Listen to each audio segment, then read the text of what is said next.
On Thursday, November 22nd, Tesla released their brand new Cybertruck, looking like a vehicle you'd expect to see from a 1980s action movie. For off-road enthusiasts, the biggest surprise came at the end of the presentation, when Tesla's Elon Musk unveiled the Tesla Sport ATV, called the Cyberquad. The general shape, lines, and suspension geometry on the machine appear strikingly similar to the Raptor 700, so we reached out to Yamaha to find out if they had anything to do with Tesla's chassis, and this is what Yamaha told us. We have no affiliation with the ATV concept Tesla recently unveiled, but it's not surprising they might take cues from Yamaha's Raptor 700, as it's been the best-selling sport ATV for many years now. We couldn't have said it better ourselves. With no noise and the fact that it charges in the back of the Cybertruck, it goes without saying that Tesla's ATV is electric powered. This could certainly mean incredibly rapid acceleration. The Cybertruck does 0 to 60 in a claimed 2.9 seconds, and most likely a very linear power curve. The two-wheel drive machine is clearly chain-driven. Suspension on the Tesla features reservoir-equipped shocks front and rear. We've seen some images of the machine that make it look as though the shocks have at least compression adjustment, although it's difficult to tell for sure.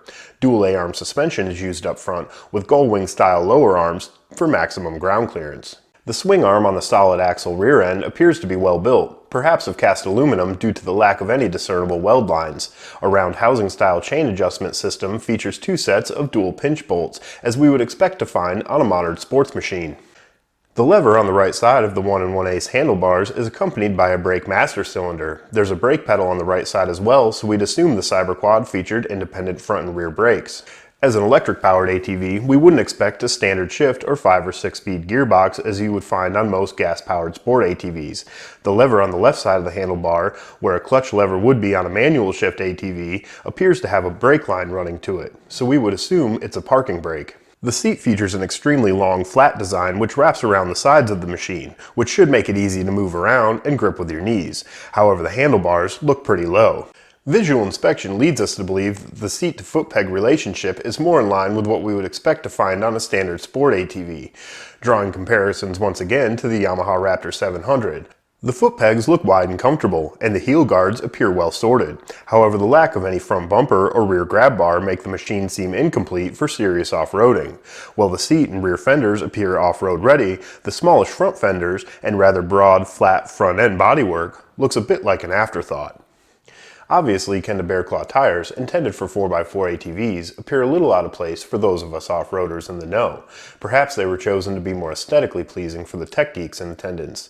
The geometric shaped wheel covers look a bit out of place on an ATV of today, but if they're light and keep mud out, they could certainly grow on us. With zero detectable excitement for the Sport Quad segment coming from any of the major manufacturers in the power sports industry, we're hoping Tesla sees an opportunity in a neglected corner of the market. With the Cybertruck starting at a price point that's very competitive with 4x4 gas-powered vehicles of today, Tesla could be getting ready to release a sport ATV that's not only competitively priced, but will open up riding opportunities in more densely populated areas, maybe even your own backyard.